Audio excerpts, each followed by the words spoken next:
Assalamualaikum warahmatullahi wabarakatuh. Perkenalkan, nama saya Indra Gustian dari jurusan Pendidikan Bahasa Indonesia kelas 5B Universitas Sultan Ageng Tirtayasa. Saya di sini akan sedikit membahas bagaimana terkait dengan sastra anak. Yang pertama mungkin terkait dengan teori dasarnya. Karya sastra anak menjadi sangat penting dibiasakan kepada anak-anak sejak dini karena di dalamnya tersaji berbagai realitas kehidupan dunia anak dalam wujud bahasa yang indah. Sastra anak dapat menyajikan dua kebutuhan utama anak-anak, yaitu hiburan dan pendidikan. Anak-anak dapat merasakan hiburan lewat cerita maupun untaian kata dalam puisi anak melalui belajar sastra. Demikian pula dengan belajar sastra. Anak-anak secara tidak langsung dididik untuk meneladani berbagai nasihat, ajaran, maupun moral yang disampaikan dalam karya sastra anak. Dalam manfaatnya, karya sastra anak sendiri memiliki dua manfaat. Yang pertama dari faktor intrinsik dan faktor ekstrinsik. Untuk faktor intrinsik sendiri, manfaatnya yakni bisa memberikan kesenangan, kegembiraan, dan kenikmatan bagi anak-anak. Yang kedua, mengembangkan imajinasi anak dan membantu mereka mempertimbangkan dan memikirkan alam kehidupan, pengalaman atau gagasan dengan berbagai cara. Yang ketiga, memberikan pengalaman baru yang seolah dirasakan dan dialaminya sendiri. Dan yang terakhir adalah mengembangkan wawasan kehidupan anak menjadi perilaku kemanusiaan. Dan manfaat yang kedua yakni manfaat ekstrinsik. Antara lain, manfaat ekstrinsik sendiri berkaitan dengan perkembangan bahasa, perkembangan kognitif, perkembangan kepribadian, dan perkembangan sosial. Secara garis besar, genre dari sastra anak sendiri terbagi menjadi 6 macam. Yang pertama ada realisme, yang kedua ada fiksi formula, yang ketiga ada fantasi, yang keempat ada sastra tradisional, yang kelima ada puisi, dan yang terakhir ada non-fiksi. Pertama kita membahas terkait dengan realisme. Realisme sendiri dalam sastra dapat dipahami bahwa cerita yang dikisahkan itu mungkin saja ada dan terjadi walau tidak harus bahwa ia memang benar-benar ada dan terjadi.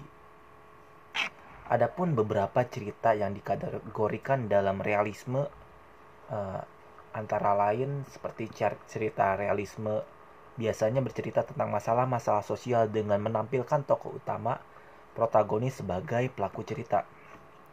Terus realisme binatang, yaitu bercerita tentang binatang yang bersifat non-fiksi. Realisme historis mengisahkan peristiwa yang terjadi pada masa lampau.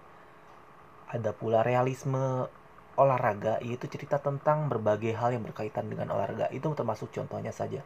Terus ada pula terkait dengan fiksi formula, yang merupakan jenis cerita yang dapat dikategorikan dalam fiksi formula, antara lain ialah cerita misterius atau cerita detektif, cerita romantik, dan cerita novel yang diterbitkan secara terpisah. Namun novel-novel itu merupakan satu kesatuan unit.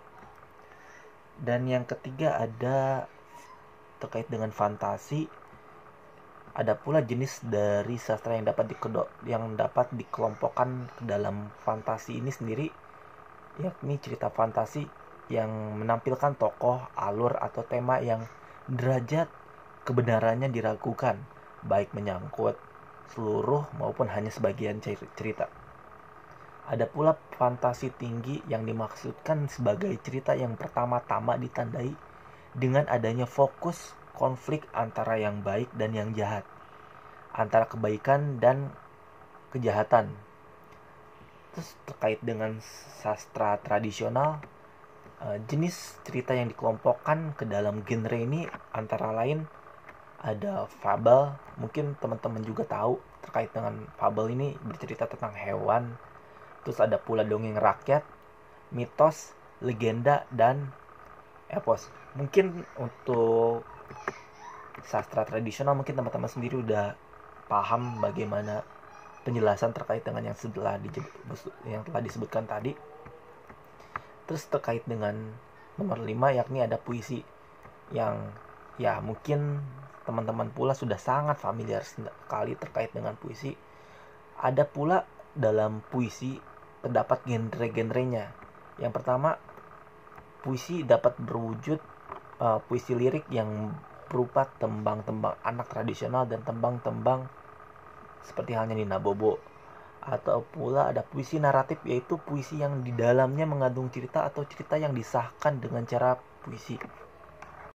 Dan yang terakhir ada puisi personal, yakni puisi modern yang sengaja ditulis untuk anak-anak, baik oleh penulis dewasa maupun anak-anak itu sendiri.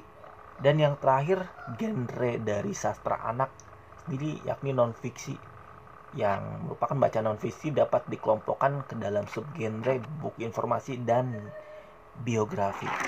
Sekian, terima kasih. Mungkin untuk kurang lebihnya mohon maaf. Wassalamualaikum warahmatullahi wabarakatuh.